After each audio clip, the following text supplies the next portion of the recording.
Aloha. I am Eyre, and I am running for Maui County Council, and I am going to answer some questions that people have sent to me on email or on phone calls. So one of the first questions that have come to me is, what is this flyer that came in my mailbox? And this has been hot news this week because a super PAC that was formed with companies that are not Hawaii-based companies, they have formed together and raised hundreds of thousands of dollars, and they are throwing it into politics on Maui.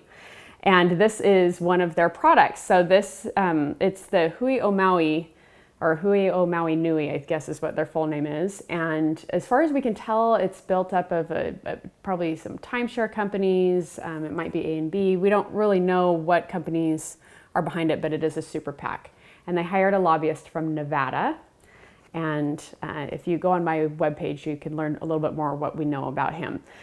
This is really interesting to me, though, because they said, vote no on all county charter amendments. Maui Nui can't afford it, which makes me laugh a little because the charter amendments are not there to cost money for Maui. They're actually there to save Maui County money, especially right now when we are in such dire situation.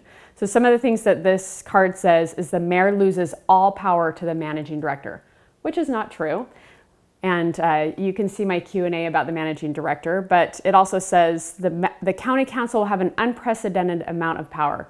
That actually is not true either. It goes back to what historically the council had in the ways of power, where it's more shared with the mayor. So that's a lot of those charter amendments are trying to help the mayor share power with the council so that more things get done, it's more efficient, and you are represented better by the council. But it's not all fun and games for the council because it's also introducing term limits for council members.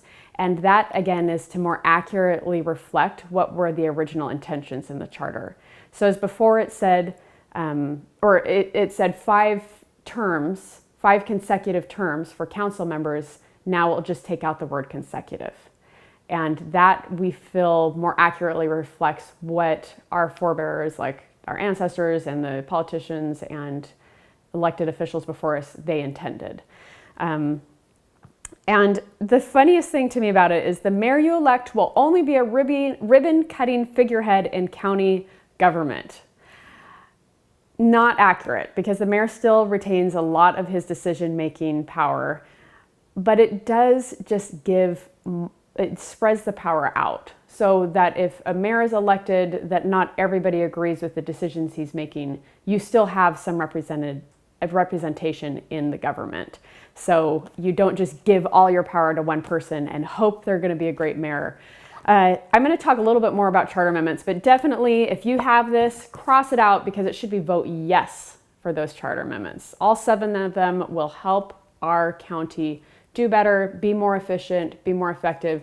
This isn't true, and this comes from companies, big money, overseas, that they don't care about the residents here on Maui. Their concern is about their profit, and that's why they have the money sent here to try and convince you. So vote yes for those charter amendments.